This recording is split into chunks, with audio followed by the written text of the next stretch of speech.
Hello and welcome to Random Fandom FC, the podcast where we meet a new fan each week, learn how they ended up supporting their team, what's been their highest high, their lowest low, and anything else we should know. My name's Rob, an Arsenal fan living in the States, and I'll be your host. Well, we usually do a match review for the club that we've just had on the previous week. We had Dave on, the Leeds fan. But the season's over, so the match review part of the show is probably going to have to come to an end, unless I get some fans on of other leagues around the world that are currently still in flight. Well, sorry, Dave, but you got promoted, so spend the summer looking forward to being in the Premier League. Let's turn our attention to this week and find out who's up next on Random Fandom. Well, who are you and who do you support? Hello, I'm Greg and I support Cheltenham Town.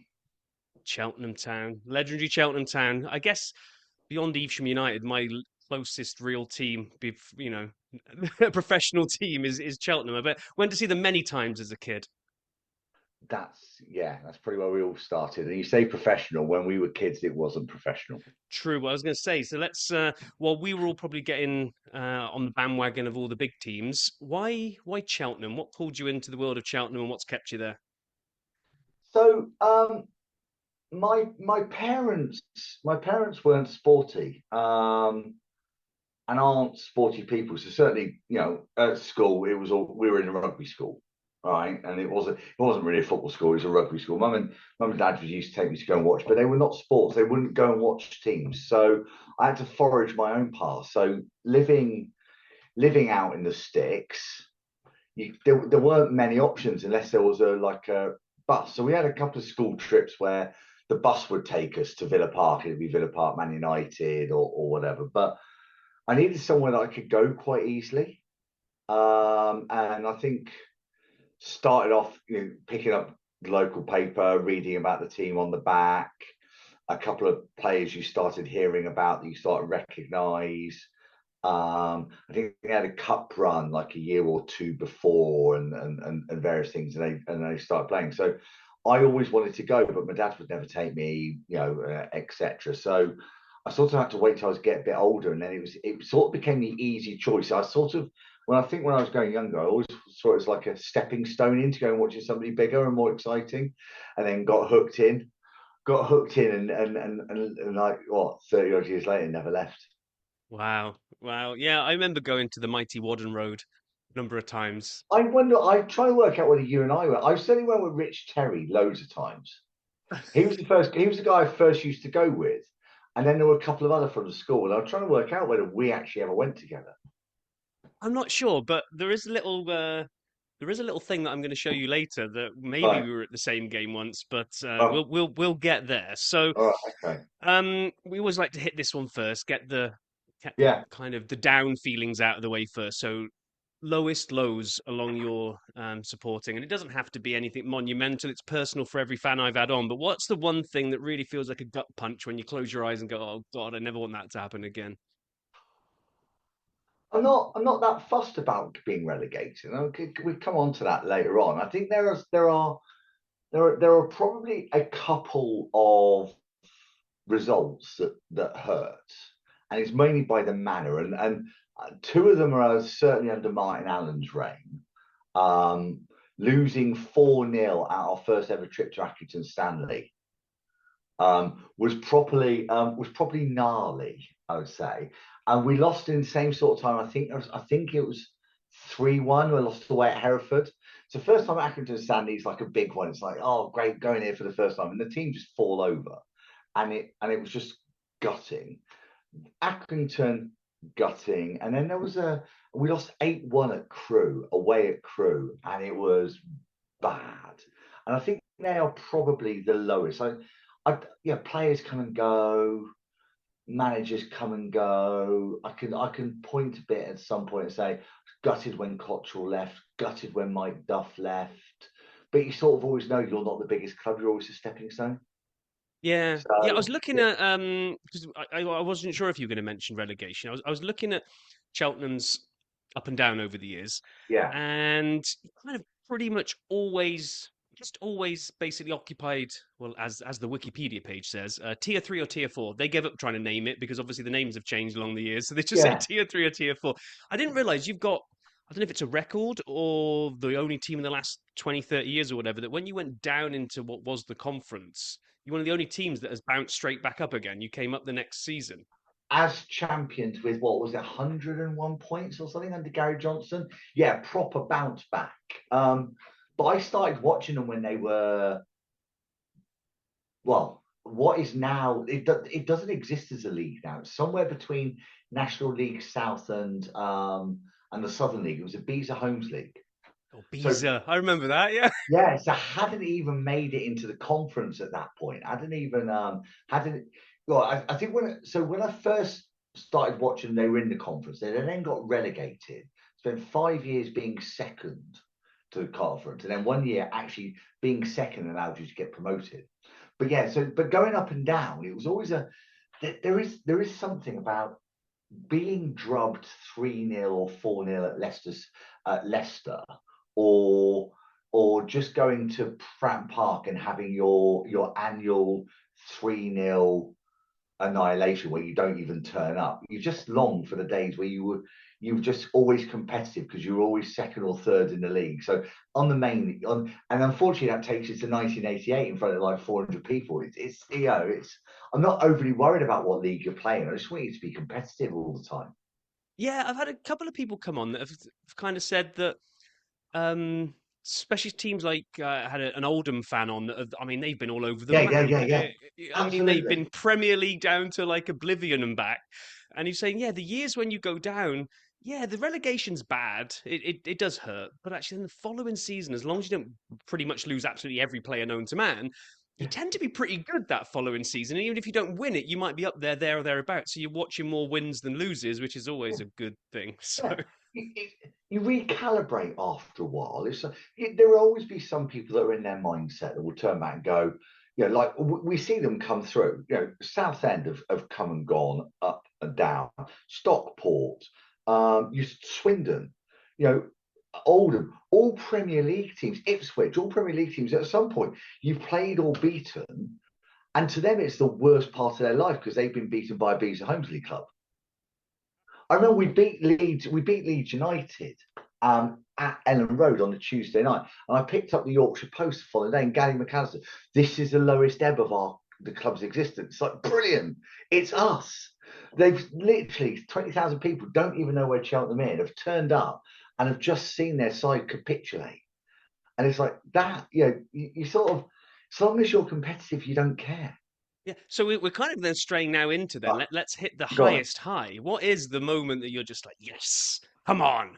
So Leeds is up there. I mean, to go to, we did the double over Leeds, and Tuesday night that was great.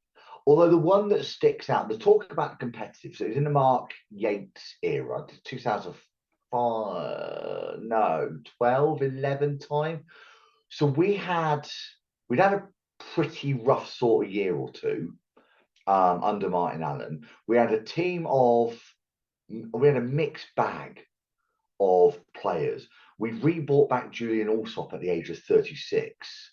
Right, we had Barry Hales on the bench. We had a team of like it just was a squad. But under Mark Yates, we went to Burton Albion and we were dropped 3-0 at half time. Now, if you've ever go to a game and you get to go to Burton Albion as a away fan, it is one of the best days out. All my two advice: get there early, right? Because the pub's open at 10. It's a real ale capital. It's a brewing capital. There's a Coors brewery next there, but it's all the old man breweries. The pubs are superb. It's great, but don't drink at the ground. Save yourself up and go straight after the ground and go to another pub. Get out of the way. Right. And so half time comes along. We broke the rules. We're having a drink at half time and it's rubbish lager, etc. And it's like we're 3-0 down. Then we get called back. But the key to that one, we were 5-3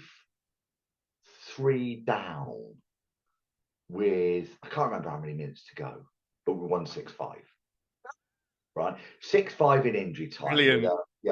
absolutely brilliant. The video's on YouTube, and it's brilliant. That goes up there with the ultimate. Any Cheltenham Town fan who's of my age and is there, is the year we got promoted, Rushden and Diamonds.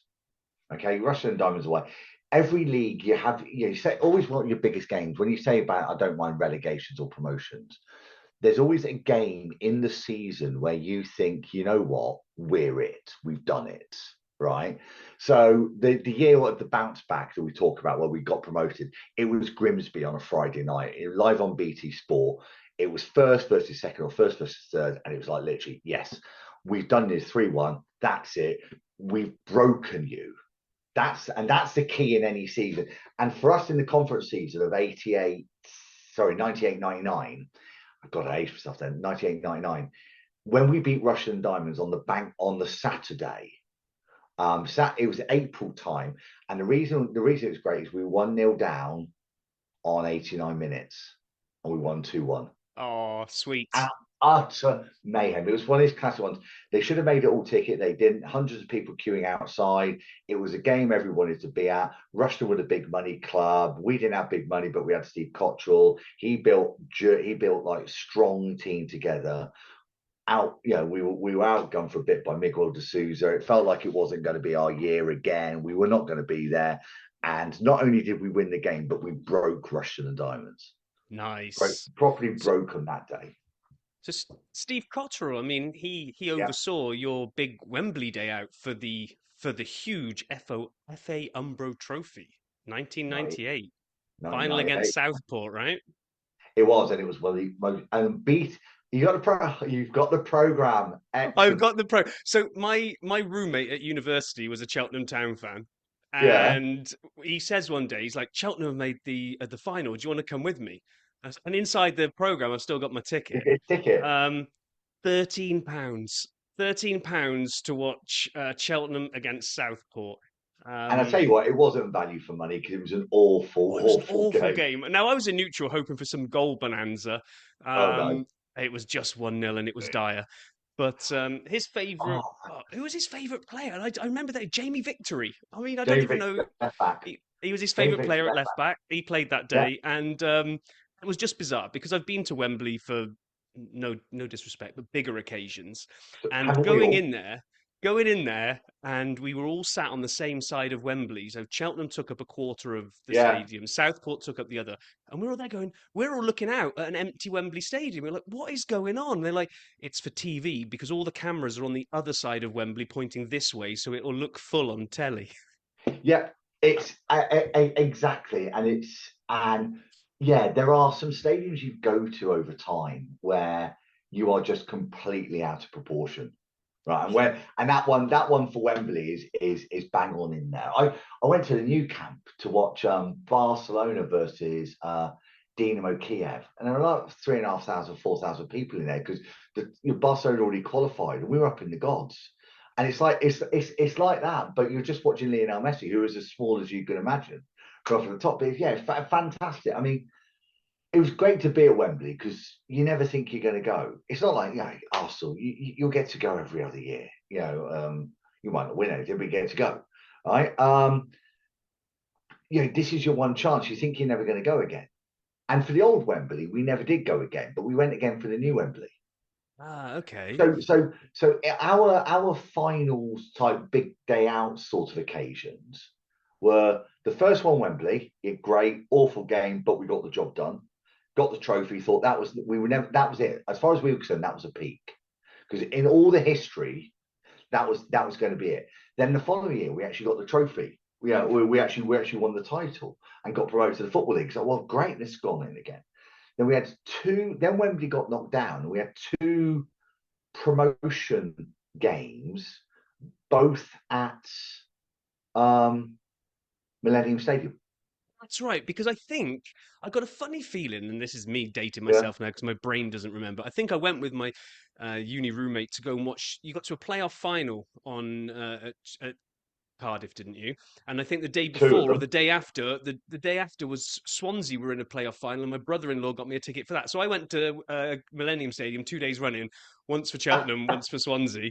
That was I can quite a imagine the weekend, different but atmosphere for Swansea, wasn't just a little bit, yeah. it? Yeah. Yeah, yeah, But yes. We had two. One against Grimsby and one against Rushden. Thankfully, won them both. And then never, we've only been to the new Wembley once, um, which we lost. Actually, no, you we were did. a good side. I mean, Steve Cotterill, obviously, he went off and did Yeah, to, like you say, stepping stone. But under him, like you were say quality team. I mean, you were as good as probably you've been for a while. yeah. Where do you rank that now? Like looking at where the team is now, because this year you finished, let's just call it comfortably mid-table. Oh, Didn't look like on the final point standing you were ever in. I didn't watch the whole season, so I don't know if no. you were in relegation threat, but it didn't look like it. It looked like you were no chance of playoffs, no chance of relegation, comfortably mid-table. So two bits. So the league this year, I think, has been a bit of an odd one because it's been quite compressed in the middle, and we were always just. I think a couple of times we thought we could be in trouble here. Okay, because it's like in so in the, like League One, League Two, there is always a team around about December that just drops like a stone. There's never been in the relegation positions and is there for the final couple of weeks of the season. Likewise, there's a team that's never in the promotion playoff places until the final week of the season. So you always think, oh, it could be there or thereabouts. Yeah. But yeah, it's just been a really middle season. I mean, it's about as vanilla and beige as you could get this year. The Cotterill years, where do they rank? So obviously, for the position that you are at the time, they for me and my age and my genre, it probably ranks as the best because to go from it wasn't just getting promoted. It was taking a team that has serially never won anything and turning them into defined winners, not once, but twice, taking them to taking us to League One, whilst also turning us from a semi-professional outfit to a professional outfit. Right. Yeah. I think when you rank it, that's fantastic. I will say though, what Mike Duff did fairly recently was utterly incredible. Right, what he got left over with from Gary Johnson wasn't great, but we won the league title with at let's say I wouldn't say at a canter, but we did it really really well. We were beating Man City in the FA Cup third round during the COVID times at home. What I think what Duff did was superb, and if he could, and if he decided to, if he would have stayed, I can't help feeling we could have done something a bit more because he was Right. on something. And that was always a problem when a Cotterill or a Duff leave. They're on a crest of a wave. Now Cotterill turned around and said, "I don't think I could take the club any further," and I fine, I get that. But if he can't, who else could have done? And it was Yeah. and it was we tried a bit with Graham Allner and it didn't quite work out. Again, when Mike Duff went, but he went for a job. Wade Elliott. It didn't hit the mark. I would say the Cotterill and Duff eras are probably bang on because they were defining eras. I think Gary Johnson, when we got promoted that year, we got relegated and got brought back up. I think Gary Johnson was brilliant for a year. What he did in that conference year was superb. But would I say it's an era? Would I say it's like 2 3 years of growing and achieving the highest? No, I think he got brought in. He was the right person for the right time at the right point in time, but he outgrew himself. Right. And what do you think? Like looking at the squad as they are now, then. So who's your manager at the moment? Michael Flynn. Mike Is he Flynn, still there? yes, he is Um, still there. Decent Yeah. foundation for next season to have a crack at playoffs, or do they need a bit of an overhaul on the squad to really make a run at it? Uh, no, we need a direction. This year, I think has been lacking any form of pattern of play, perception. I think Mike Flynn. I don't know Mike Flynn as a history, but it felt very tinkering this year. Like he always spent, never knew what his best 11 were, never knew what his best squad were. In needed to find a niche that stuck, and I don't think he had the ability this year. So I think we had far too many players this season, with journeymen in there as well, like Matty Taylor and Ryan Bowman. Um, I don't think we've got a nucleus for next year. I Right. and it's a worry for next season. I will admit, because you're now relying on Gary Johnson, who's now director of football, doing what he did in the conference year.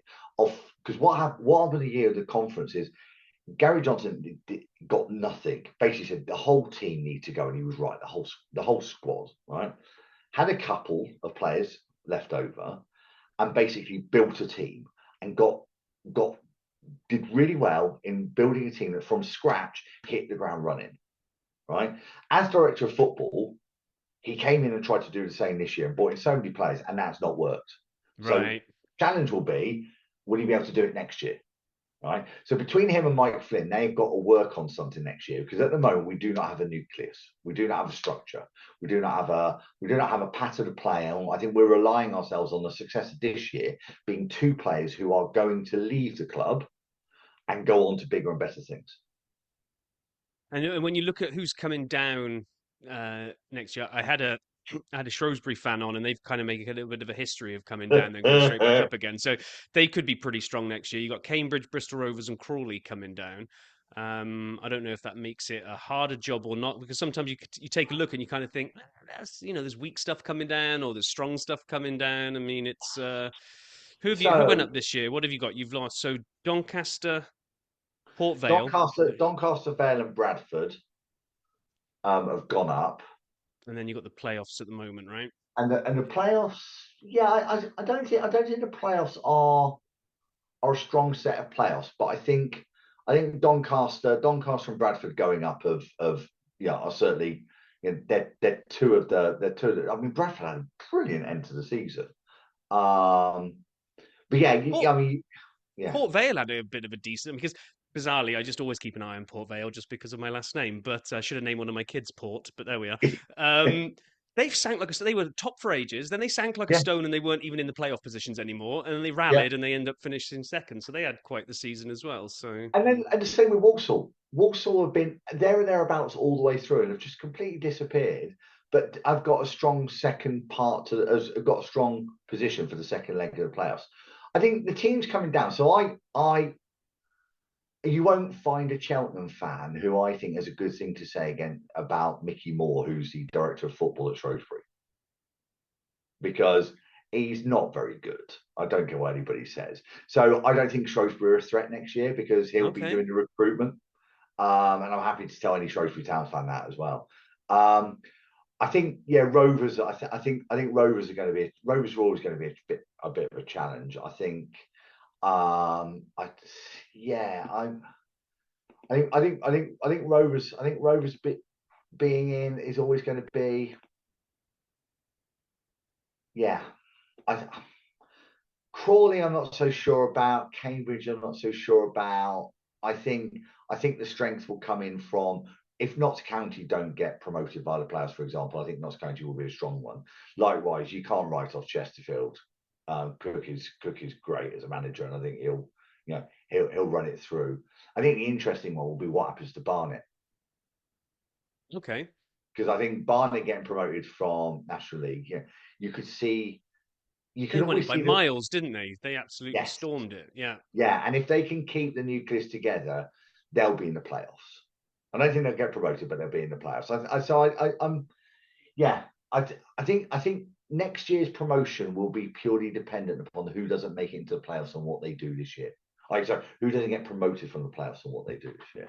In terms of your squad, you mentioned you got a couple of players that are better than probably the current position they're going to go. So who are those? And then who are the players that are left in the squad that get you excited that you do want to keep them around because you think they've got a good future there? Mm. Yeah. So we're going to lose Ethan Archer this year, who had a brilliant start to the season, I think. Or sorry, no, not great start to the season. They had a real purple patch in the middle. And we're going to lose Jordan Thomas. Now we've got Jordan Thomas from Bath City. I mean, I've not seen many people that can effortlessly go past a player. You know, Okay. just like it's really raw still, but can just drop a shoulder, drop a player, and then decides what they need to do next. Whether it's then, whether have I got pace to go past them? Can I put a cross in, etc. So they're the two that we're gonna lose. And I'm really struggling after the back of this because we don't have we have 15 players, I think, on contract, but it's not a strong nucleus. I think it's the periphery we've got. Right. But I like Jude. I like Arkle Jude Boyd as I like. I want to keep. I want to keep Tom Bradbury. I want something to come out of Liam Dawson. I really. I like us trying to take a punt from non-league, and we took Liam Dawson non-league, and he did a cracking finish in the game against Crewe, but he just hasn't shown enough, and he's had a couple of injuries, etc. So I really would like to see something come out from him. I'd really like something to come out from Darrell Power. There are people that but it's more me hoping that we can make a success out of these as opposed to real talent. I want to get Sam Stubbs back, but outside of that, I think it's yeah. I think it's going to be another year of transition. I think we're getting rid of the right players. I think there's a few more to get rid of. We'll put a few more up for loan. I think we've got a lot of work to do. I wouldn't if outside of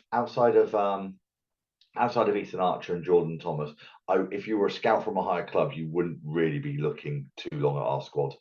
However, if Okay. somebody wants to come and do it, they're more than welcome to take them all off. Do a complete championship manager or football manager. Take the whole squad off. Take yourself two managers. Hire yourself as Manchester United. Just completely decimate the squad and allow somebody else to go build for loads of money. Or find yourself a couple of rich actors that want to come in and invest in the squad. Well, that's That the seems key to be thing. the way now. But we are up for sale. So Ooh. the club is up for sale. So if you go and type into Google Cheltenham Town Elon Musk or Cheltenham Town Cristiano Ronaldo, there's one guy, and a tin hat kind of guy, I think, who is probably oh well, if Elon Musk wants to buy a football club, then he should buy Cheltenham Town because it's really good value, i.e. we're cheap. Um, but that's as far as it's gone. So yeah, if anybody listens into this and that does have quite a lot of money, um, and wants to just do something as a little side project, then the club is up for sale. Come fill your boots. So that's your pitch, is it? That's your... That's my pitch. Trust me, you get a great. It's cracking parking for the racing. Don't worry about it. It's cracking park. In fact, actually, you can even stick your helicopter in the middle and just dip on in, and you get lovely views of the hills in the background. It's fine. Outside of that, there's not much more to buy. But yeah, come on, it's good fun. Selling point's not the football; it's parking for the horse racing. Okay. Parking for the horse racing. Good breakfast, and yeah, you're not far from a good couple of pubs if you want a pint after. So there we are then. I mean, But not the Cat and Fiddle because that got burned down years ago. well, you never know. You might get your angel investor come in and see Cheltenham do a Wrexham and start moving on up. But Yeah, I think yeah. for every Wrexham, there's also the ones that don't work out and just. Well, and you look at was it Crawley got bought out by the cryptocurrency Oh guys, yeah, the yeah. I think I. Bitcoin guys, and then of course they've been relegated. So they got promoted, but now they're relegated. Be interested to see what kind of state they're in next year. Yeah, it'd be interesting to see. I know this is we're talking about Cheltenham, but it will Yeah. be interesting to see what Wrexham do in the Championship next year. I can't believe they did the three in a row. That's pretty insane. But Amazing what a load of money does for you, isn't it? yeah, although I don't know that when you look pound for pound for the player that they've got, I don't think they kind of went out and did brought Premier League players into League One. But we'll No, see. no, We'll but they see how have they get. taken. I think they've got championship players, Yeah, they and that's probably have. You're probably right. it's salaries at the end of the day. Yeah, Although saying that, Birmingham kind of outshone everybody anyway in that one. yeah, So. yeah, Well, time is creeping up on us. yeah. So Cool. before we wrap this up, then, okay, you said they've got no nucleus, they've got fringe players. We haven't got a game to predict because the season's over. Yeah. What's your thoughts for next season? Let's pin a finishing position on the mast here, Greg.